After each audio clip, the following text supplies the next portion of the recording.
In the year 331 BC, one of the most important battles in world history took place.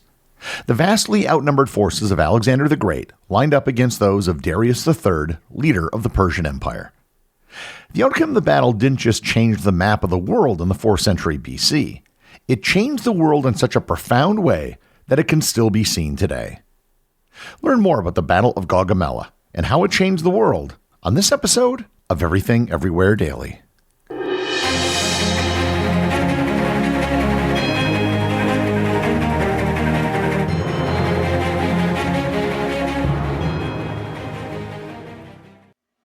This episode is sponsored by Quince. I don't think most people would consider me the most stylish guy. I don't really see the point in spending a ton of money to try to be fashionable. But with Quince, I can get high-end versatile pieces at prices that I can actually afford. All Quince items are priced 50 to 80% less than similar brands. By partnering directly with top factories, Quince cuts out the cost of the middleman and passes the savings directly onto you.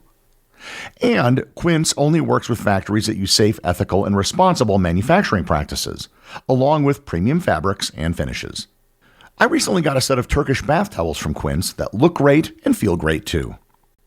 Indulge in affordable luxury. Go to quince.com/daily for free shipping on your order and 365-day returns. That's QUINCE.com/daily to get free shipping and 365-day returns. Quince.com/daily. This episode is sponsored by the Up First podcast. Breaking news is broken. You're constantly doom scrolling on Facebook, Twitter, or TikTok to get the latest updates so you don't miss anything. If this sounds like you, I recommend that you listen to the Up First podcast by NPR. NPR's Up First provides the top 3 news stories to start your day. With digestible 10 to 15 minute episodes, it's all the news you need so you can get back to your life feeling informed while preserving your sanity, letting you get ready, make breakfast, or go to work. From politics to economics and both national and international news, Up First is the go-to daily habit for the news consumer who wants to stay informed but is forever strapped for time. With Up First, you can start your day a little more in the know than you were when you went to sleep. Up First is the cure you need for your news fatigue. It lets you stay informed of the top stories while allowing you to spend the rest of your day on things more productive or more enjoyable. Listen now to the Up First podcast from NPR. In a previous episode, I gave a list of what I thought were the most important battles in world history. One of the battles in that episode was the Battle of Gaugamela. And to be completely honest, it would be near the top of that list. This was the battle that made Alexander the Great great. Had he lost, he probably would have been an interesting footnote in history and would have been known as Alexander the Kid with Potential. The Battle of Gaugamela wasn't just a battle with huge implications, but it was also one of the most masterful strategic battles in ancient history. So, why is this battle so important? In several other previous episodes, I covered the rivalry between Greece and the Persian Empire, also known as the Achaemenid Empire, to distinguish it from later Persian empires. The Persian Empire was huge. It was the largest empire in the world at that point in history, and it spanned from Libya, Egypt, the Levant, the Arabian Peninsula, Turkey, Iraq, Iran, the Caucasus, much of Central Asia, Afghanistan, and parts of Pakistan. The Persians tried and failed several times to cross the Aegean Sea to invade Greece. They were defeated at the Battle of Marathon in 490 BC and were held at bay by 300 Spartans at the Battle of Thermopylae in 480 BC. Then they were defeated by the Greeks at the battles of Plataea and Mycale in 479 BC. The threat of the Persians hung over Greece for over a century. When Philip II of Macedon conquered and unified the city-states of Greece, he dreamt of taking the fight to Persia. He was assassinated before he could fulfill this dream, so the burden was then passed on to his young son, who became the new king of Macedon, Alexander. Alexander, who was tutored by none other than Aristotle, turned out to be a military genius. In 334 BC, Alexander crossed into Asia with approximately 40,000 troops and defeated the Persians at the Battle of Granicus. He continued south, securing Asia Minor, aka modern-day Turkey, before winning a decisive victory at the Battle of Issus in 333 BC, where he first confronted the Persian ruler Darius III. The Battle of Issus will certainly be a subject of a future episode. Instead of pursuing Darius after Issus, Alexander turned south to conquer Phoenicia, Egypt, and Mesopotamia, ensuring his rear was secure and the Persian navy couldn't threaten Greece. In 331 BC, after capturing Egypt and being declared the son of Amun in the Siwa Oasis, he was installed as pharaoh. With these conquests in his rearview mirror, Alexander advanced towards the Persian heartland and set his sights on Darius. After his humiliating defeat at the Battle of Issus, Darius knew that he would have to deal with Alexander eventually. Because Alexander didn't pursue him immediately, he had some time to regroup and assemble an enormous army. Because Alexander was coming to him, as Alexander approached, Darius was able to pick where the battle would take place. He chose to make his stand near Gaugamela, a flat plain near present-day Mosul, Iraq, where his cavalry and war chariots could be effectively deployed. To maximize his advantage, Darius actually had the battlefield cleared and leveled in advance, ensuring that his chariots could move without obstruction. Darius III's army at the Battle of Gaugamela was a vast and diverse force composed of soldiers from across the Persian Empire. Unlike Alexander's army, which was largely homogeneous and highly disciplined, Darius relied on a coalition of troops from different regions, each bringing their own style of warfare. At the core of the Persian army were the Immortals, the elite Persian infantry who served as Darius's personal bodyguard. These soldiers were heavily armed and highly trained, forming a disciplined and reliable unit. Alongside them were Greek mercenaries and experienced warriors who fought in the phalanx formation, similar to Alexander's Macedonian forces. These mercenaries were amongst the best infantry available to Darius and were expected to hold the center of his formation. He also had a plethora of cavalry units, including Persian heavy cavalry, Scythian and Bactrian light cavalry, chariots, and even war elephants from India. Despite his numerical advantage, Darius's army suffered from coordination challenges. The diversity of troops, while showcasing the vast reach of the Persian Empire, also meant that they lacked unified discipline. Estimates of the size of the Persian army range from 100,000 to 250,000 men, and I've even seen some estimates which place the numbers at close to 1,000,000. Darius's plan was simply to use his superior numbers to outflank Alexander and surround him. Alexander knew that he was going to be vastly outnumbered. Estimates place the size of his force at somewhere around 47,000.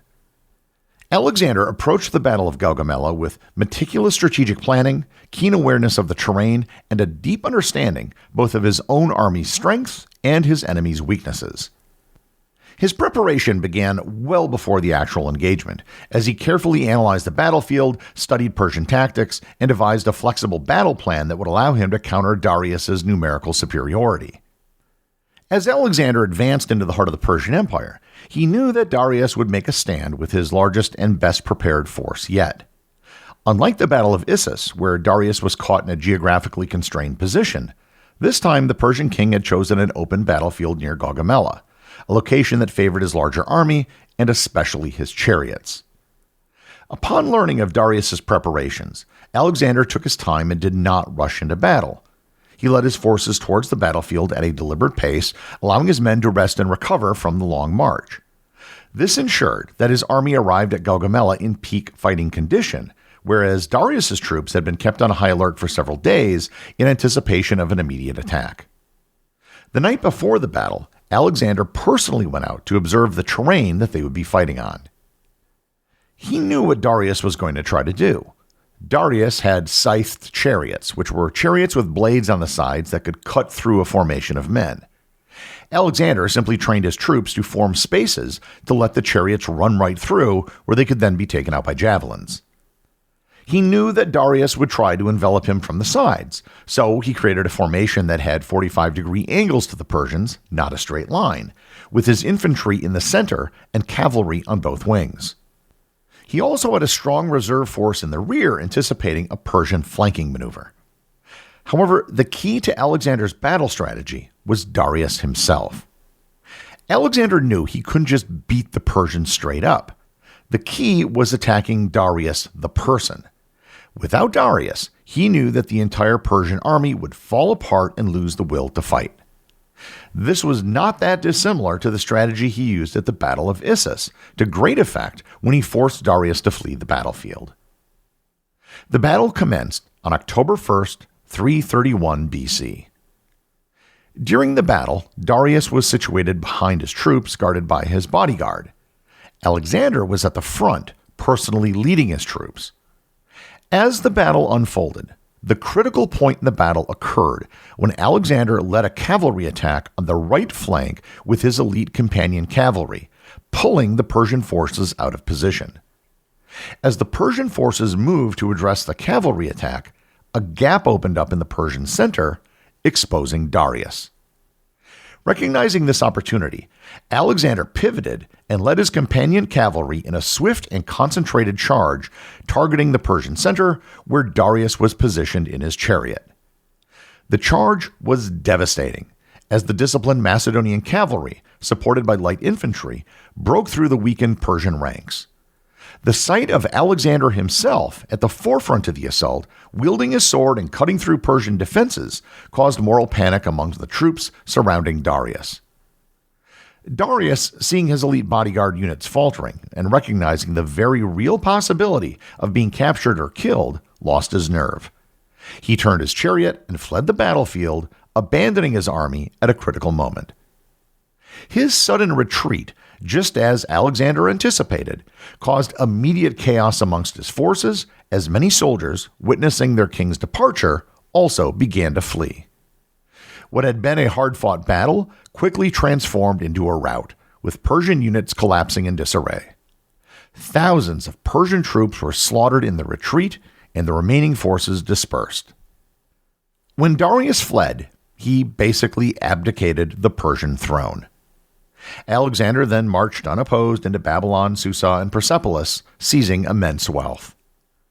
After fleeing the Battle of Gaugamela, Darius retreated eastward, hoping to regroup and continue resisting Alexander. However, his authority crumbled as many of his remaining satraps and generals had lost faith in him. Eventually, his own commander, Bessus, the satrap of Bactria, betrayed and captured him. In July of 330 BC, as Alexander's forces closed in, Bessus and his men stabbed Darius and left him to die in a cart near the city of Hekatempelos. So why is this battle so important? The Battle of Gaugamela had a profound and lasting impact on the modern world by shaping the course of history in several fundamental ways. Its outcome led to the fall of the Persian Empire and the spread of Greek culture across a vast region, creating the foundation for the Hellenistic era. This period saw Greek language, philosophy, and scientific advancements merge with Persian, Egyptian, and Indian traditions, influencing the development of later civilizations, including the Roman and Byzantine empires. The Hellenistic influence extended into fields such as governance, law, art, and education, elements of which are still present in modern societies. Militarily, the battle demonstrated the power of tactical brilliance over sheer numbers. Alexander's use of feigned retreats, oblique formations, and strategic cavalry maneuvers became fundamental lessons in military strategy. His approach inspired later commanders such as Julius Caesar and Napoleon Bonaparte, and even modern military leaders. These leaders studied his techniques to better understand battlefield adaptability and leadership. Military academies today continue to analyze the Battle of Gaugamela as a case study in strategic warfare. Economically and culturally, Alexander's victory created a bridge between East and West. By overthrowing the Persian Empire, he established a new trade and communications network that paved the way for the Silk Road, linking the Mediterranean to Central and South Asia. This connection facilitated the exchange of goods, ideas, and religions, ultimately influencing the development of global commerce and cross-cultural interactions that persist to this very day. Alexander's conquests also deeply affected the political structure of empires. His administrative approach, which combined elements of Greek and Persian governance, set a precedent for later multi-ethnic empires, including the Romans, the Ottomans, and the British Empire. His vision of a unified world under a single ruler inspired future leaders and shaped the idea of globalization. The psychology and philosophical legacy of the battle is equally significant. Alexander became the model of an ideal leader, studied and admired by rulers throughout history. His ambition, charisma, and military genius made him a legendary figure whose influence can still be seen in leadership studies, political thought, and cultural narratives about conquest and unity. Ultimately, the Battle of Gaugamela was more than just a military victory. It was a transformative event that shaped the ancient world and laid the groundwork for many aspects of modern civilization. From military doctrine to political structures, cultural diffusion, and economic networks, its influence is deeply embedded in the way the world functions today. And it's all due to decisions made on a battlefield in northern Iraq over 2,300 years ago. The executive producer of Everything Everywhere Daily is Charles Daniel. The associate producers are Austin Oken and Cameron Kiefer. Today's review comes from listener Blonde Mike 7 over on Apple Podcasts in the United States. They write, Gary Art wins at podcasting. Well, it took me the better half of a year, but I've listened through all 1,500 plus episodes. Now I'll just be keeping up with all the new ones. Gary, thank you for bringing this gift of a podcast to my ears. I have a new habit of telling my wife and friends factoids about apples and bananas, iron and aluminum, radiation and microplastics, and many other things I've learned on your episodes. I love to learn, and ergo, therefore, love this podcast. Thank you for the work you put into this. I hope you know it's very much appreciated. I tell everyone I know about this podcast and can't recommend it enough, especially if you're a curious one like me. Also, I'm glad to hear that your favorite color is yellow. It's mine too, and it makes me smile. Well, thanks, Mike. I would like to formally welcome you to the Completionist Club. You are now a member of a select group of people who have devoted time and energy to satisfying your curiosity. And the best part about the color yellow, I have a yellow car, and I never ever lose it in a parking lot. Remember, if you leave a review or send me a boostagram, you too can have it read on the show.